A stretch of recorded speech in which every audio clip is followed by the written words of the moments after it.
Hey everyone, welcome back to our channel. Please, don't forget to click subscribe if you want to see more videos. From Vladimir. My family are of that town.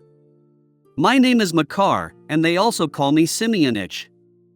Aksionov raised his head and said, Tell me, Semyonich, do you know anything of the merchants Aksionov of Vladimir? Are they still alive? Do you know them?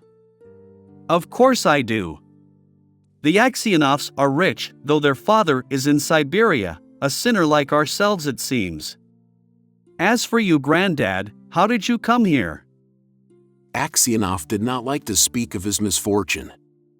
He only sighed and said, For my sins I have been in prison these 26 years. What sins?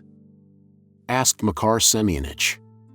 But Aksionov only said, Well, I must have deserved it.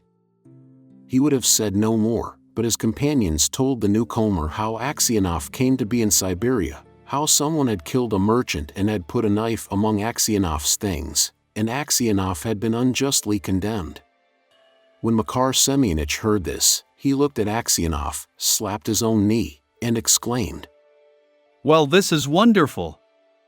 Really wonderful. But how old you've grown, Granddad? The others asked him why he was so surprised, and where he had seen Aksionov before, but Makar Semyonich did not reply. He only said, It's wonderful that we should meet here, lads.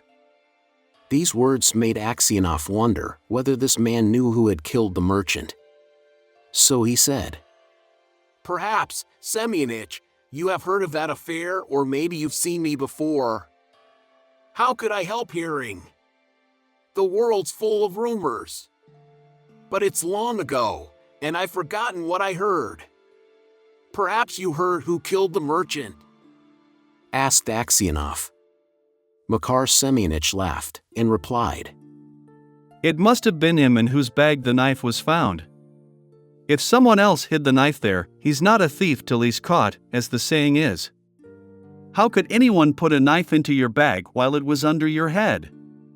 It would surely have woke you up? When Aksionov heard these words, he felt sure this was the man who had killed the merchant. He rose and went away. All that night Aksionov lay awake. He felt terribly unhappy, and all sorts of images rose in his mind. There was the image of his wife as she was when he parted from her to go to the fair. He saw her as if she were present, her face and her eyes rose before him, he heard her speak and laugh.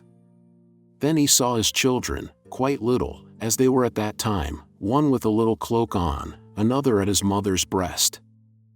And then he remembered himself as he used to be, young and merry.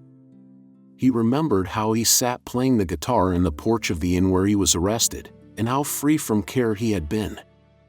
He saw in his mind the place where he was flogged, the executioner, and the people standing around, the chains, the convicts, all the 26 years of his prison life, and his premature old age. The thought of it all made him so wretched that he was ready to kill himself. And it's all that villain's doing, thought Aksionov.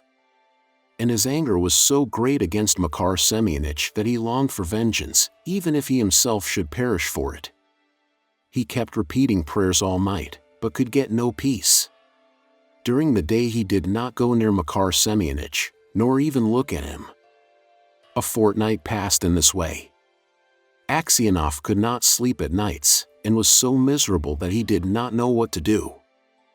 One night as he was walking about the prison he noticed some earth that came rolling out from under one of the shelves on which the prisoners slept. He stopped to see what it was.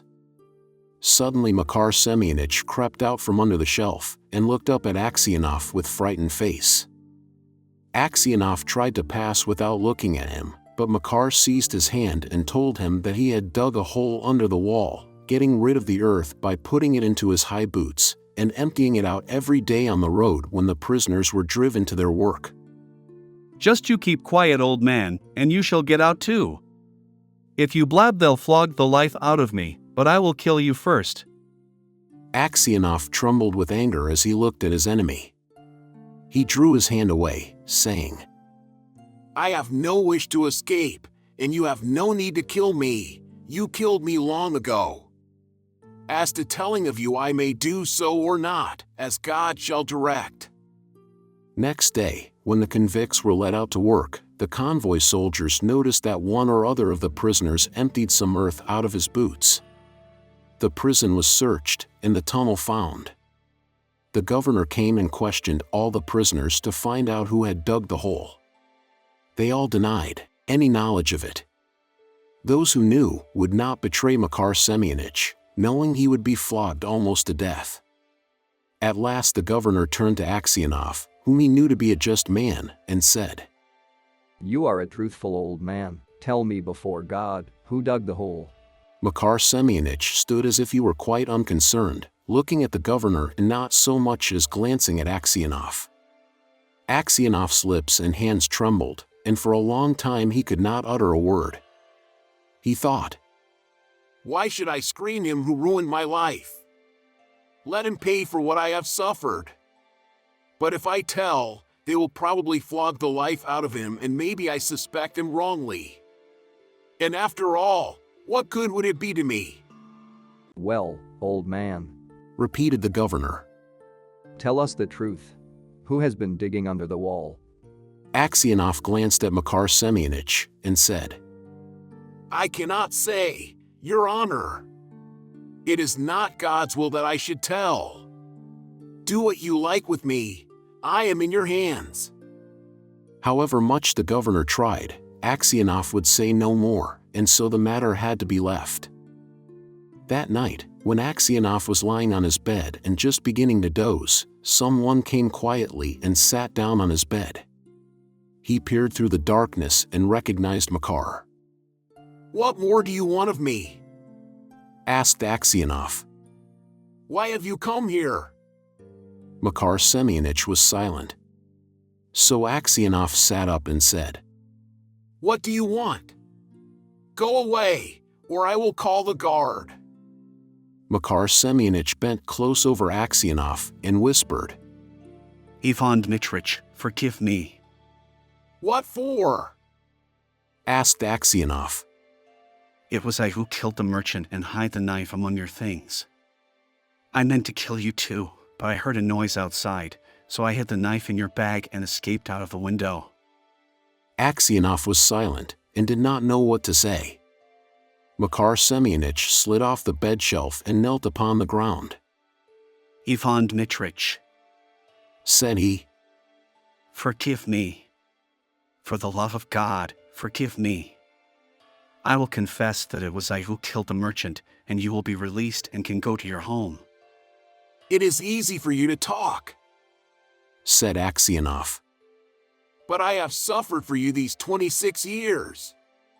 Where could I go to now? My wife is dead, and my children have forgotten me. I have nowhere to go. Makar Semyonich did not rise, but beat his head on the floor. Ivan Dmitrich, forgive me. He cried. When they flogged me with the knout, it was not so hard to bear as it is to see you now, yet you had pity on me, and did not tell. For Christ's sake, forgive me, wretch that I am. And he began to sob. When Aksionov heard him sobbing, he, too, began to weep. God will forgive you, said he. Maybe I am 100 times worse than you. And at these words his heart grew light, and the longing for home left him. He no longer had any desire to leave the prison, but only hoped for his last hour to come. In spite of what Aksionov had said, Makar Semyonich confessed his guilt. But when the order for his release came, Aksionov was already dead. Please support our YouTube channel. Subscribe, like, share, and press the bell for more videos.